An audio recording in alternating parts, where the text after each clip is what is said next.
uzturu bagātinātā industrijā tā ir beigā problēma, ka 90% produktu neko nedod, vienkārši nestrādā. Viņi vienkārši bezjēdzīgi. Un ja tu īsti neizproti katru produktu, ko viņš dara, kāpēc viņš vispār dzer, tad bieži vien var gadīties tā, ka tu nopērci kaut ko, kas nestrādā. Tad ir baigi svarīgi saprast, kuri tiešām ir tie, kas strādā. Un pat tie, kas strādā, kādiem viņam jābūt.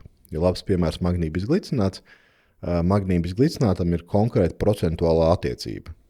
Ja viņam šīs attiecības nav, viņš ir šķaidīts ar magnija oksīdu vai magnija citrātu, viņš strādās sliktāk.